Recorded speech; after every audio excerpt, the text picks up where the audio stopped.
Köylü getirdi normalde. Bizim ufak. Bozbanları var. Yapıp kessan. Öyle yani bütün esnaflar. Yabancı gidip geleni korksunlar. Dışarıdan. Koy ya girsin bir şey.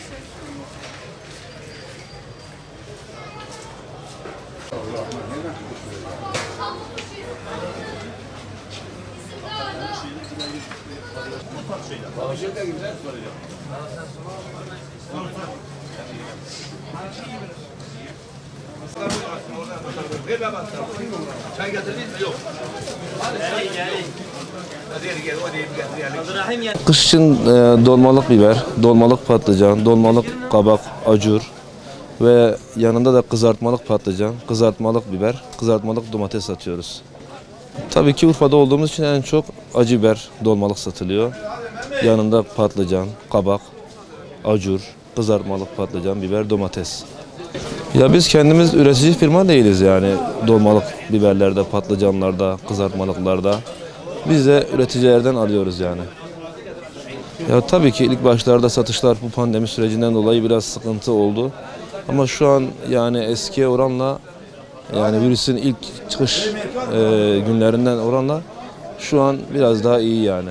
Tabii ki ama sıkıntılar var. Pandemi satışlarımızı yani büyük ölçüde aslında etkiledi yani ama daha sonra da yavaş yavaş düzelmeye başladı yani. Biraz Urfa'mızın bu gibi şeylerde yani reklama ihtiyacı var tanıtılması için. Ya bir kabak, biber, tatlı biber, acı biber, kapya, biberi tatlı, patlıcan, acur.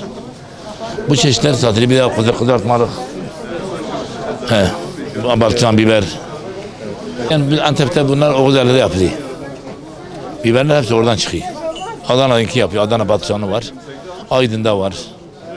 Her tarafta var. Yani hangisi hoşumuza gidiyse güzel bir patlıcanın biberi oradan alıyor. Beğendik mi alıyor. Beğenmedik mi almıyor. İçine çürük oldu mu, bozuk oldu mu almıyor. Yani temiz malları bakıyor. Kontrol ediyor, alıyor. İlaçlanıyor. Torbalara koyuyor. Beyaz torba. Saklıyor. Bozulmasın diye.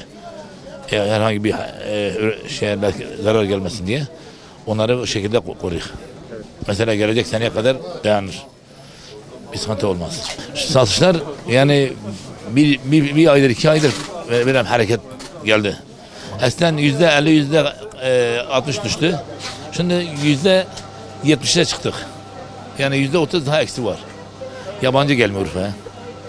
Daha hala bu koronadan dolayı millet çekiliyor yani korkuyor. Onun için daha ileride daha bence yani biraz aşamasına gidiyor. Daha güzel oluyor.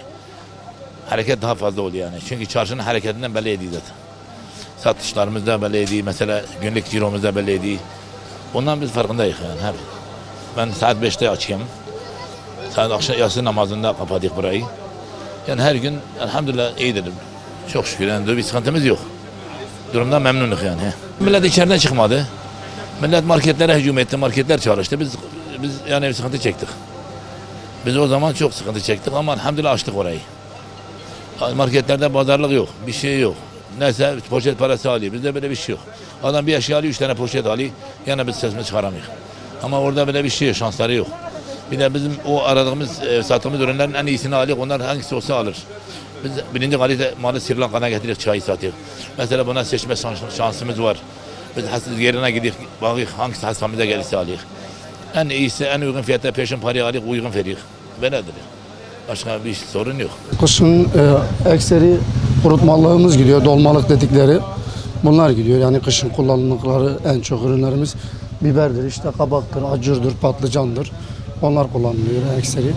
Bir de işte çiğ köfte mevsimi oluyor bizim biliyorsunuz. Kışın daha fazla oluyor. Biber çeşitlerimiz gidiyor. Çay, kahve çeşitleri bunlar gidiyor. Biber tabii ki daha çok tercih ediliyor. Bir de patlıcan olarak yani Biz alıyoruz, yani biz kendimiz alıp kendimiz kurutuyoruz. Tabii ki büyük toptancılarımız var, mesela diyelim büyük yerlerimiz var. Oradan da temin ediyoruz yani. Tabii ki bu yıl etkiledi. Halkın sokağa çıkmaması ister istemez küçük esnafları etkiledi yani. Dışarıdan yabancı gelmeyince bayağı bir etkileniyor insanlar. Tabii %50, %60'a kadar düşürdü yani pandemi. Yani dışarıdan dediğim gibi insanların gelmemesi ister istemez etkiliyor yani. Burada çünkü halkımız zaten kendi evlerinde kendi şeylerini mevcut edebiliyor. Dışarıdaki insanlarımız gelip kendi şeylerini buradan alıyorlar. Buradan temin ettikleri için dışarıdan da insan gelmeyince ister istemez satışlarımız düşüyor yani. İnşallah bu pandemiye bir çözüm bulurlar.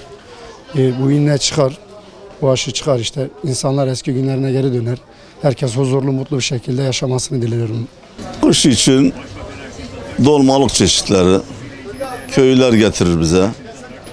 Batılcandır, biberdir, kabaktır, acurdur, bamya. Bunlar dolma çeşitlerimiz. Urfa'ya özgü yani dolmalık çeşitlerimiz. Yani çoğunlukla işte isot, Urfa'ya özgü isot, biber salçası, domates salçası. Bunlar kışın işte genelde yabancılar da gelir Urfa'ya. Ama bu sene işler durgun. Pandemi dolayısıyla durgun. Yabancı gelmiyor. Hastalıktan dolayı, koronadan dolayı gelmiyorlar. Bayağı esnafımız çöktü yani. Köylüler getiriyor bize. Köylüler, bostanlar var yapıyorlar. Esnafa dağıtıyorlar. Biz de isot olarak hani isot yapıyoruz. Salçayı yapıyoruz biz. Bunları yapıyoruz. Geçmiş yıllara yani çok düşük.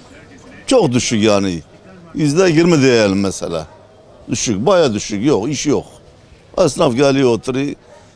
Öğlen ikindi arasında biraz bir şeyler yani ya görür ya görmez sonra bitiyor zaten. Öğleye kadar sırf tatsızlık yani. Kimse yok.